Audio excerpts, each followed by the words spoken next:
Hello and welcome to the latest episode of The Entrepreneurial Musician. I am your host, Andrew Hitz, and this is in reaction to the interview that I had with Mike Nickens of The Green Machine, my colleague at George Mason University.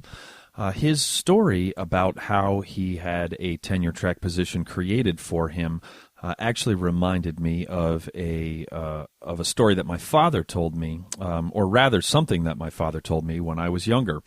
He was an electrical engineer at the Digital Equipment Corporation, which was purchased by Compaq Computers in the 90s, and then Compaq was purchased by Hewlett-Packard, and it was a very tumultuous time of consolidation and acquisitions in the computer business, and all of those companies did slightly different things, and there was a lot of downsizing at Digital when he was still there, and he always survived all of the downsizing until he was ready to retire. And I asked him one day why he thought that was, and he told me that for years that he had been continually changing his job description at Digital just ever so slightly, and he said that like taking on different responsibilities almost constantly, and he said that provided two things for him. One was that the job remained interesting for him, and which was very valuable. And the other thing was that by taking on new relevant things that needed to be done, that he was continuously making himself hard to replace. And so anytime that there was 50% of a department had to go, he was never in the 50% because he was always relevant in terms of what was going on. And he basically was making himself irreplaceable, or rather it would take a number of people to replace him, which kind of defeats the point of the purpose of downsizing. I was reminded of that because Mike Nickens talked about how that tenure-track position was created for him, which I found fascinating. And he made himself irreplaceable at George Mason, which, as a fellow teacher there, I can confirm that he is on a whole number of levels. He was not offered a tenure track position. Again, the track was created for him because he was a great pet band conductor, which he is. He was not offered that because he was a great pet band writer and arranger. He is. It is because there are other people that could do that job, not exactly the same as him, but there are a lot of really great pep band leaders in the country, and meaning that he is replaceable in that regard. However, he spoke about how the dean told him that he wanted to, that he saw that Mike was creating a community around the Green Machine, which incorporated the musicians. It also incorporated the athletes. It incorporated the donors, and that he needed to have a long-term vision in terms of building that community, and so that is where Mike made himself irreplaceable.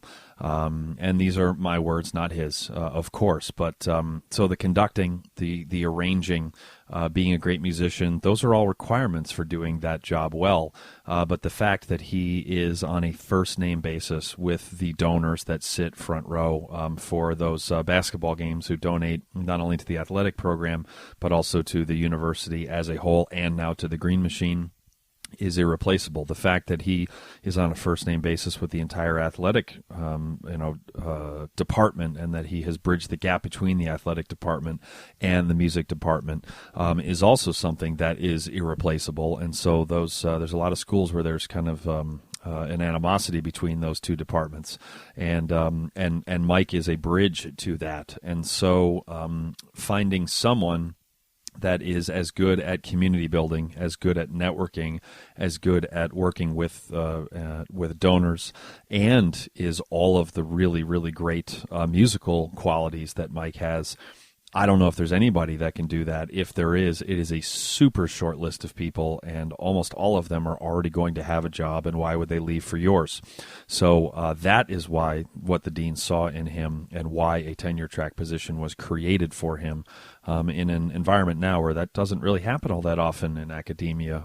If anything, there are tenure-track positions that are filled with people who retire, and they're being replaced by adjuncts in a lot of places. And so the lesson that I learned from my father when I was a lot younger and from that I was reminded by from Mike's interview is to become irreplaceable. And as Seth Godin, I almost went 5 minutes without referencing Seth Godin, which would have been weird. So you're welcome.